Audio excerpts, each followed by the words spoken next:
Gardening shouldn't stop just because it's cold and wintry outside. In fact, some of the things you do during the winter can make a big impact on how successful your summer garden will be.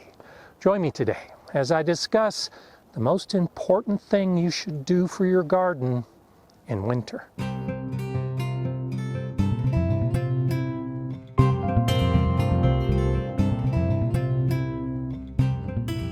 Hi, I'm Gardener Scott, and it is cold out. According to my weather station, it's 19 degrees Fahrenheit right now, and the wind is blowing, and there's definitely a wind chill that makes it feel colder than that. But it's days like today that get me outside in my garden, thinking about the summer season and doing the important things I need to do. In the winter, your garden is laid bare. In fact, I like to think of it as being able to see the bare bones of your garden. You can see the beds, how they're laid out, and there's nothing to get in the way. All you see are the beds and the future for what those beds will hold next year. I can walk through my garden, especially in areas that I haven't cleaned up yet. All of these seed pods are here for the birds. But at the base, as I'm walking through and I'm getting an idea of what open spots I have, where there are plants growing, where the seeds are going to fall, it gives me a real good idea of what the next season will be and which holes I need to fill in, what spots need more plants. And so while it may be a bit uncomfortable standing out in the cold, I have to get out in my garden. I have to look at everything. I have to walk through all of the pathways and all of the beds to take the most important next step. Luckily, that takes place indoors. I think too many people think of gardening as just a warm weather activity. And then when it starts getting cold, they stop gardening. They might even stop thinking about gardening. For me, when it gets cold, I start thinking more about gardening, more about what next season is going to bring. Because now I finally have the time to review my notes, to get into my gardening journal and see what happened this year and what I'm going to do for next year. And walking through my bare bones garden, I can get that visual impression in my mind. I can look at my notes, recall it, and then think in terms of what's going to be different because of what worked best this year and what didn't work so well this year. I have a few different methods that I've acquired over the years to help me review my garden at the end of the year. These are my seed boxes. I have a more formal system where I store my seeds in plastic bins, and I've shown that in earlier videos. But this is this year, more real time as to what happened in my garden as far as the seeds were concerned. I began the season with this box of flower seeds. These are seeds that I want to put into my garden. At the beginning of this year, I went through this box and I came up with these seed packets. So this box is the group of seed packets that I actually grew in the garden this year. Some of these were direct sown, some of these I started indoors and then transplanted into the garden. So at the end of the season, I know exactly what each of these seed packets represent. They represent what was in my garden. So I can go through and look at the firecracker vine, for instance, and know that it was very successful in my garden. It was great. The hummingbirds loved it. So as I reviewed these individual seed packets, I can get an idea of whether I'm going to do it again next year or toss it completely. Firecracker vine, it's coming back. I did the same thing in my vegetable garden. These are seed packets of things I didn't choose to grow. This is a hybrid tomato unicorn. I've never grown it before, so as I review what I didn't do, I might consider growing this the next year.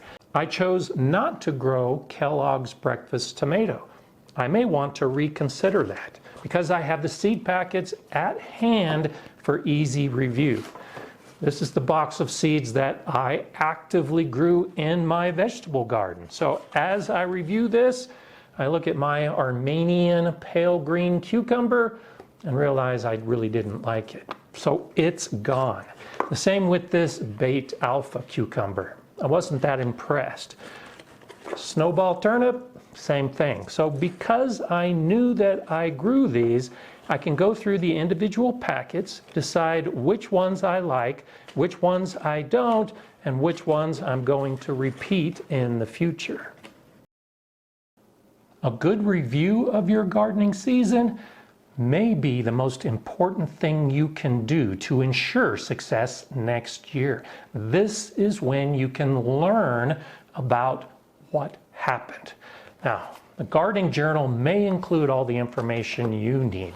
I like to have the additional notes, and I like to have that visual component where I actually walk through the garden and then right after do a seed packet by seed packet review so that I can make more notes. What worked, what didn't, what did I learn, and what more do I need to learn as I move forward? This initial review has determined for me that I'll be growing Cardinal Climber, Firecracker Vine, and Lance Leaf Coreopsis. I'll be doing black cherry tomato with seeds that I saved myself, and a black Krim tomato, a cayenne long thin, Anaheim pepper, and shishito pepper, and then a black beauty zucchini, sugar baby watermelon, a small sugar pumpkin, a delicata squash, and golden beets.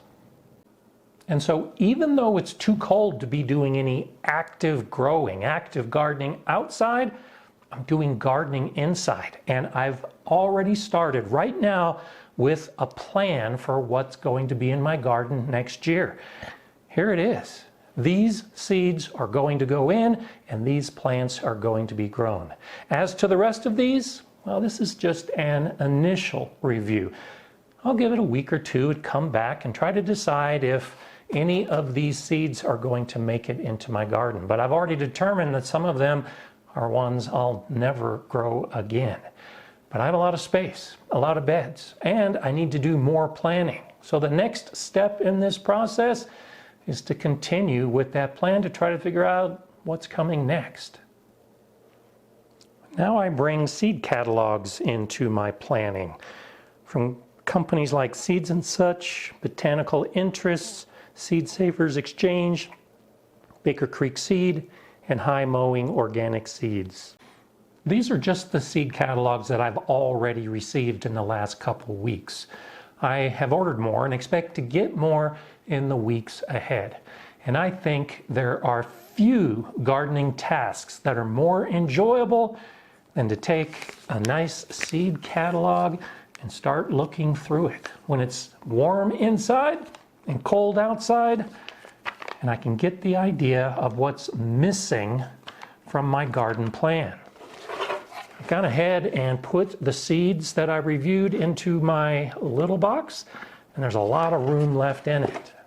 So I'm going to have to fill this box, either with seeds that I already have or seeds that I can order. And there's a lot here to look at. Now, this isn't just random perusing of the seed catalogs. While looking at the beautiful pictures in the Baker Creek catalog is quite enjoyable, I'm doing this with a purpose in mind. Remember, I did the review. I analyzed what worked well in my garden and got a good idea of what I want to do more of next year. And as I looked at my beds and looked at my seeds, I recognized that I had a deficiency. My peppers did great this year, and I want to do more peppers in more beds. But I need a better selection. I need more seed packets. So as I review the seed catalogs, I'll be looking specifically at some of the pepper varieties that I'm going to want to try in my garden next year. This year, in review, I tried a lot of different squashes.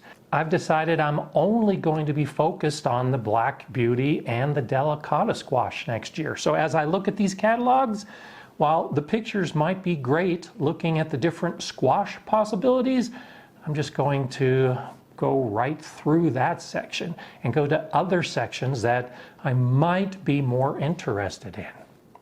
And after looking at the catalogs and getting ideas of what varieties I want to grow, I can go to my seed storage and I can see if I already have the seeds that I highlighted from the catalog, like these Trinidad scorpion peppers and this Bujolokia hot pepper, both of which I want to grow, along with habanero. Now, I put these packets into storage.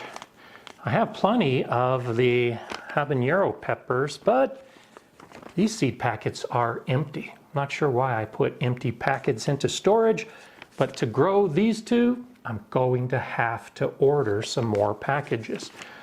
These other packages that I've decided that I'm not going to be growing this year or next year, I'll go ahead and put these into storage. And in the future, I'll stumble across them again and decide if they're going to make the cut or if I need to order from the catalogs. All of this is important to do as you plan your garden season, because gardening is a journey and every year builds on every year that came before. I think the best time to do this is during winter, when we're actively involved with the garden, with growing the plants, every aspect from putting the seeds in the ground to harvesting. We're not thinking as much about the plan for the next season. Well, when you don't have those other garden tasks to keep you busy, you can sit down inside where it's warm and get the planning for your garden started.